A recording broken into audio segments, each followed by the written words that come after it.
እንቅስቃሴ በጠለምት ከተማ ተመቶ ከተመለሰ በኋላ እንደገና ወታደራዊ ዝግጅትን አድርጎ በጠለምት 3 ወረዳዎች በኩል ዛሬ መመለሱ ተነግሯል። ዝርዝር ይዘናል። በትናንትናው ዕለት የኤርትራ ጦር በብዛት ድንበር መሻገሩን ተከትሎ ኢትዮጵያውያንን ያስቆጣ ወንጀል መፈጸሙን ምንጮች ጠቁመዋል። በዝርዝር እንነግራችኋለን። ኢትዮጵያ በተቻለ መጠን ወደ ጦርነት ላለመግባት ትዕግስት ብትመርጥም ዛሬ አስደንጋጭ መረጃ ከትግራይ ተሰምቷል። ህወሓት ከሚተማመንባቸው አርሚዎች አንዱ በቀጣዩ ሳምንት ኢትዮጵያ ላይ ውጊያ ለመክፈት መዘጋጀቱን አሳውቋል። በሌላ በኩል የህወሓት ታጣቂዎች አንዋጋም ብለው መበተናቸውም ተሰምቷል። ዝርዝር አለን። ከሰሞኑ በህወሓት ጀነራሎች ውስጣዊ ስብሰባ ላይ በተላለፈው ውሳኔ መሰረት ከፍተኛ ቁጥር ያለው የኤርትራ ጦር ትግራይ በተለያዩ አቅጣጫ ዛሬ ገብቷል። ዛሬ ማዕከላዊ ትግራይ መግባቱም ተነግሯል። አሁን ከደቂቃዎች በፊት የሻዕቢያ ሰራዊት በፓትሮል መኪና ተጭኖ በተንቤን አድርጎ ወደ መቀለ እየገባ ይገኛል። ዝርዝር ይዘንበታል። የቱርኩ ፕሬዝዳንት ረሲብ ጣይብ ኤርዶዋን በሚቀጥለው ሳምንት ወደ ኢትዮጵያ ይመጣሉ ተብሏል። ይህንንም በዝርዝር ይዘናል።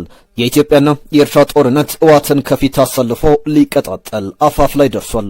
ይህንን ጦርነት ለመታደግ የተባበሩት መንግስታት ድርጅት፣ የአፍሪካ ህብረትና አሜሪካ ሳትቀር በውስጥ ሽምግልና መጀመራቸው እየተነገረ ነው። ውድ አድማጭ ተመልካቾቻችን ሐሳባችሁን በዚህ ጉዳይ ላይ እንድታጋሩን እንፈልጋለን። ይህ የሽምግልና ሂደት ይሳካል? ጦርነቱንስ ያስቀራል ብላችሁ ታስባላችሁ?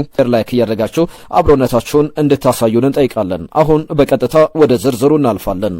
የኢትዮጵያ መንግስት ኤርትራ በድንበር አካባቢ ከያዘቻቸው የኢትዮጵያ ግዛቶች ጦሯን እንድታስወጣ በደብዳቤ ጠይቆ የነበረ ቢሆንም ኤርትራ አሁንም ወደ ድንበር አካባቢ የጦር እንቅስቃሴዋን አጠናክራ ቀጥላለች። ላብነትም በትናንትናው ዕለት በጠለምት ወረዳ አዋሳኝ ተከዜ ዳር፣ አስገደ፣ ጥብላ፣ ደደቤት በሚባሉ አካባቢ የኤርትራ ጦር በብዛት መጠጋቱን ምንጮች ጠቁሟል። ከዚህ በተጨማሪም በዛላምበሳ በኩል ወደ ትግራይ ክልል ዘልቆ በመግባት እገታን ጨምሮ ሌሎች ወንጀሎችም እየተፈጸሙ ነው ሲሉ የመረጃ ምንጮች ከስፍራው ገልጸዋል። በተያያዘ ዜና የኤርትራ ወታደሮች በዛላምበሳ እገታ መፈጸማቸው ቁጣን አስነስቷል። መከላከያ በሌለባቸው ኢትዮጵያ በትግራይ በኩል በምትዋሰንባቸው አብዛኞቹ የድንበር አካባቢዎች የኤርትራ ወታደሮች እንዳሻቸው እየገቡ እየወጡ ነው ሲሉ ነዋሪዎች ተናግሯል። በትግራይ ምስራቃዊ ዞን የዛላምበሳ ከተማ የተወሰነው ክፍል በኤርትራ ወታደሮች ኬላ ተሰርቶለት ነው ያለው። ምንም እንኳን ከከተማ የጸጥታ ጽሕፈት ቤት ለማረጋገጥ የተደረገው ጥረት ባይሳካም ባለፈው ሳምንት ፋጺ ተብሎ ከሚታወቀው ከተማ ወደ ዛላምበሳ በህዝብ ማጓጓዣ ሚኒባስ ይጓዙ ከነበሩት በትግራይ ኢትዮጵያ አስፋልት መኪና አቁመው ሰዎችን አግተው መውሰዳቸውም ተሰምቷል። በትግራይ ምስራቃዊ ዞን የኢሮብ ብሔረሰብ ወረዳ በኤርትራ ሰራዊት ተይዘው የነበሩ ቀበሌዎች ተለቀው ትምህርትም ተጀምሯል ቢባልም በድንበር አካባቢ መከላከያ ስለሌለ ደህንነቱ አስተማማኝ አይደለም። በአጠቃላይ የድንበር ቦታዎች ህገወጥ የሰዎች ዝውውር፣ የኮንትሮባንድ ንግድና ሌሎች የአገር ደህንነትንና ሰላምን የሚጎዱ የሚያፈርሱ የወንጀል ተግባራት የሚፈጸሙበት እንደሆነም ነዋሪዎች ገልጿል። ከሰሞኑ በህወሓት ጀነራሎች ውስጣዊ ስብሰባ ላይ ውሳኔ በተላለፈው መሰረት ከፍተኛ ቁጥር ያለው የኤርትራ ጦር ትግራይ በተለያየ አቅጣጫ ገብቷል። የኤርትራ ጦር ሌሊቱን እንደርታ፣ ራያ፣ አላማጣና ኮረም አካባቢዎች በብዛት ታይቷል። አሁን ከደቂቃዎች በፊት የሻዕቢያ ሰራዊት በፓትሮል መኪና ተጭኖ በተንቤን አድርጎ ወደ መቀለ እየገባም ይገኛል። አስደንጋጭ መረጃ። ህወሓት ከሚተማመንባቸው አርሚዎች አንዱ በቀጣዩ ሳምንት ኢትዮጵያ ላይ ውጊያ ለመክፈት መዘጋጀቱን አሳውቋል። የህወሓቱ አርሚ 42 አመራር አብርሃ ተስፋዬ ደንኮል በአስገደ ወረዳ ከሚገኙት የሬጅመንት በላይ ያሉ የክፍለ ጦር አዛዦች ጋር በተደረገ ስብሰባ የተገኙትም አብርሃ ተስፋዬ ደንኮል፣ ካሳጣሰው የሜድ አርሚ ኮሚሽነር ግርማይ ብላክ ደንኮል አብርሃ ተስፋዬ በማጠቃለያው በዚህ ሳምንት ጦርነቱን በይፋ እንጀምራለን ተዘጋጁ እንዳላቸው ከውስጥ የወጡ መረጃዎች አረጋግጧል። ማንም እምቢ ካለ የሚጠፋ ካለ የማይቀለበስ እርምጃ እንወስድበታለን ብሎ በማስፈራራት ጭምር ነግሯቸዋል። ህወሓት በጠለምት ድጋሚ ጦርነት ለመክፈት በአርሚ 35 በአርሚ 11 እና በአርሚ 17 ምሽግ እያስቆፈረ ነው። የትግራይ ሰላምና ጸጥታ ቢሮ ኃላፊ ጀነራል ፍስሐ መንጁስ ለአርሚ 35 አዛዡ ኮሎኔል ንጉሴ ያበጀ፣ ለአርሚ 17 አዛዡ ጀነራል ታደሰ ገብረ ማርያም እንዲሁም ለአርሚ 11 አዛዡ ጀነራል ፍስሐ በየነ ወርቃይኑ ጠለምት አቅራቢያ ምሽግ እንዲያስቆፍሩ ትዕዛዝ እንዳስተላለፈ የደረሱ መረጃዎች ያሳያሉ። እስካሁን ባለው መረጃም አንዳንድ የሶስቱ አርሚ አባላት ተገደው ምሽግ እየቆፈሩ ቢሆንም አብዛኞቹ የአርሚ አባላት ግን መቀበሪያችን ሊሆን የሚችል ምሽግ አንቆፍርም ብለው አዛዦቹ ላይ እንዳመጹ ለማወቅ ተችሏል። የሻዕቢያ ወታደሮች በቅርቡ ዳግም በጠለምትና ወልቃይት አዲስ ጦርነት ለመክፈት በዝግጅት ላይ ከሚገኘው የህወሓት ቡድን አርሚ 11፣ አርሚ 13፣ አርሚ 17፣ አርሚ 35 እና አርሚ 42 ጋር በመቀላቀል ወታደራዊ ዘመቻውን እዛው ነው ለመምራትና ለማዘዝ መዘጋጀታቸውን ከውስጥ ሾልኮ ወጥቷል።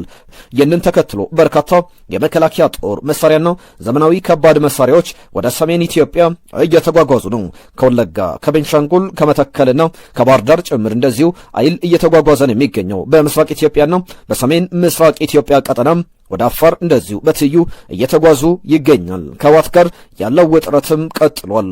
የተባበሩት መንግስታት ድርጅት የሰብአዊ መብት ኃላፊ በትግራይ ያለው ውጥረት እንዲረግብ ጥሪ አቅርበዋል። የተባበሩት መንግስታት ድርጅት የሰብአዊ መብት ኮሚሽን ኮሚሽነር የሆኑት ቮልከር ቱርክ በትግራይ ክልል ያለው ሁኔታ አደገኛ የሆነ መምጣቱን ጠቅሰው ሁሉም አካላት በአስቸኳይ የተፈጠረውን ውጥረት ማርገብ እንዳለባቸውም አሳስቧል። በቅርቡ በክልሉ ኃይሎችና በኢትዮጵያ መንግስት ሰራዊት መካከል የተፈጠረው ግጭት ወደ ለየለት ጦርነት እንዳያመራ ስጋታቸውን አስቀምጧል። ኮሚሽነሩ በመግለጫቸው በስፍራ ያለው ሁኔታ ተለዋዋጭ እየሆነ ነው፣ ስለዚህም ይህንን ሁኔታ ወደ ከፋ ተቀይሮ የሰብአዊ መብት ጥሰቱን እንዳያባብስ እንሰጋለን እያሉ ሲሆን ዓለም አቀፉ ማህበረሰብ ሳይረፍድ ካሁኑ ውጥረቱን ለማብረድ የቻለውን ጥረት ማድረግ እንደሚገባውም ገልጸዋል። የቱርኩ ፕሬዝደንት ረሴፕ ታይብ ኤርዶሃን በሚቀጥለው ሳምንት በኢትዮጵያና በተባበሩት አረብ ኤምሬትስ ይፋዊ ጉብኝት ያደርጋሉ። የጉብኝት የቀጠናውን ሚዛንን ለመጠበቅ ረገድ ከፍተኛ ጠቀሜታ እንደሚኖረውም ይታመናል። በቅርቡ ሮይተርስ በሱዳን ድንበር አቅራቢያ የአርኤስኤፍ የጦር ሰፈር መኖሩን አስመልክቶ ባወጣው ዘገባ ሲያበያ ምንም እንኳን የኢትዮጵያን ፖሊሲዎች ባልደግፍም አገሪቱን ወደ ትክክለኛ አቅጣጫ ለመመለስ ዲፕሎማሲያዊ ግንኙነት መቀጠል እንዳለበት አምናለው ተብሏል። የአገር መከላከያ ሰራዊት ለልዩ ተልዕኮ ያሰለጠናቸውን ተዋጊ አየር ወለዶችን አስመረቀ። በልዩ ኦፕሬሽን አዛዥ የስልጠና ማዕከል ስር የሚገኘው የኢትዮጵያ ብሔራዊ መከላከያ ሰራዊት አየር ወለድ ትምህርት ቤት ለልዩ ተልዕኮ የተዘጋጁ ተዋጊ አየር ወለዶችን በትናንትናው ዕለት አስመርቋል። በምረቃ ስነ ስርዓቱ ላይ የታደሙት የልዩ ኦፕሬሽን አዛዥ ሌተናንት ጀነራል ሹማ አብደታ ለተመራቂዎች የደረት ክንፍ ማልበሳቸውን ከመከላከያ ሰራዊት የተገኘው መረጃ ያመላክታል። ሌተናንት ጀነራል ሹማ ለተመራቂዎቹ ባደረጉት ንግግር የአየር ወለድ አይል የታላላቅ መሪዎችና ጀግኖች መፍለቂያ መሆኑን ገልጸው አስቸጋሪና ውስብስብ ተልእኮችን በድል በማጠናቀቅ አገርን የሚያኮራ ክፍል መሆኑንም ተናግረዋል። አክለውም የአየር ወለድን አይልን መቀላቀል ልዩ ጥንካሬን፣ ጀግንነትን እንደሚጠይቅ ጠቁመው አንድ የአየር ወለድ ተዋጊ ለማንኛውም ምድራዊ ፈተና የማይበገር ቆራጥ ጀግናና ስኬትን ለመጎናጸፍ ማንኛውንም መሰናክል ማለፍ የሚችል መሆን አለበት ብለዋል። ሌተናንት ጀነራል ሹማ ተመራቂዎቹ አዲስ ምልምሎች ሳይሆኑ የልዩ ተልዕኮ አፈጻጸም አቅማቸውን ለማሳደግ ተጨማሪ ስልጠና የወሰዱ ነባር የአየር ወለድ አባላት መሆናቸውን አጽንኦት ሰጥተዋል። ተመራቂዎቹ ተቋሙ ለሚሰጣቸውም ማንኛውም ልዩ ተልዕኮ ዘውትር ዝግጁ እንዲሆኑም ማሳሰባቸውን መከላከያ ገልጿል። በ2025 በኢትዮጵያና በሩሲያ መካከል የሁለትዮሽ የንግድ ልውውጥ በ3 እጥፍ በማድረግ ከ435 ሚሊዮን ዶላር በላይ መሻገሩ ተሰማ። ይህ ከፍተኛ እድገት በሁለቱ ሀገራት መካከል ያለውን ኢኮኖሚያዊ ግንኙነት ወደ አዲስ ምዕራፍ ያሸጋገረ ሲሆን በተለይም በግብርና፣ በማሽነሪ ዘርፍ፣ በቴክኖሎጂ ዘርፎች ላይ የታየው ትስስር ለውጤቱ መገኘት ትልቅ ሚና ተጫውቷል። በኢትዮጵያ የሩሲያ አምባሳደር ኢጅኔቭ ተራኪን ለሀገራቸው መንግስት መገናኛ ብዙሃን እንደገለጹት የንግድ ልውውጡ እድገት በሁለቱ ወገኖች መካከል በታየ ጠንካራ ፍላጎት የመጣ ነው። ከሩሲያ ወደ ኢትዮጵያ ማዳበሪያ፣ የግብርና ማሽነሪዎችና የኃይል ማመንጫ መሳሪያዎች የሩሲያ ዋነኛ የኤክስፖርት ምርቶች ናቸው። ከኢትዮጵያ ወደ ሩሲያ ደግሞ ቡና፣ አበባዎች፣ ጨርቃጨርቅ የገበያውን ቀዳሚ ስፍራ ይይዛሉ ተብሏል። በሰኔ 2013 ዓ.ም በተካሄደው አገራዊ ምርጫ የአማራ ብሔራዊ ንቅናቄ አብን ወክለው የህዝብ ተወካዮች ምክር ቤት አባል የነበሩት ዶክተር አበባው ደሳለው በመጪው ምርጫ የኢትዮጵያ ህዝባዊ አብዮታዊ ፓርቲን ኢያፓን ወክለው ሊወዳደሩ መሆኑ ተገለጸ። የኢትዮጵያ ህዝባዊ አብዮታዊ ፓርቲ ኢያፓ ትናንትና ይፋ ባደረገው በኦንላይን በሰጠው መግለጫ ዶክተር አበባው ደሳለውን ጨምሮ ሁለት የቀድሞው የአብን አባላት የፓርቲውን መቀላቀላቸውን ይፋ አድርጓል። የፓርቲው ዋና ጸሐፊ አቶ ሚስጥረ ስላሴ ታምራት ከመግለጫው ጎን ለጎን እንደተናገሩት አዳዲሶቹ አባላት በነባሩ ፓርቲ ኢያፓ ስር ሆነው በመጪው ምርጫ ለፓርላማ ወንበር ይወዳደራሉ። ባለፈው ምርጫ በፌዴራልና በክልል ምክር ቤቶች በርካታ መቀመጫዎችን አሸንፎ የነበረው አብን በቅርብ ጊዜያት ከፍተኛ አመራሮቹን እያጣ ይገኛል። ዶክተር አበባው ፓርቲውን ለቀው ወደ ኢያፓ መዞራቸው ይፋ ከማድረጋቸው ቀደም ብሎም ሌላኛው የአብን ከፍተኛ አመራርና የፓርላማ አባል የሆኑት ዶክተር ደሳለኝ ጫኔም ተመሳሳይ እርምጃ መውሰዳቸው ይታወሳል። ዶክተር ደሳለኝ ጫኔ ባለፈው ሳምንት መጨረሻ ላይ በሰጡት መግለጫ በመጪው አገራዊ ምርጫ እንደማይወዳደሩ ከሚወዳደሩ ከአብን ጋር ያላቸው የፖለቲካ ተሳትፎ ማቆማቸውን ማስታወቃቸው አይዘነጋም።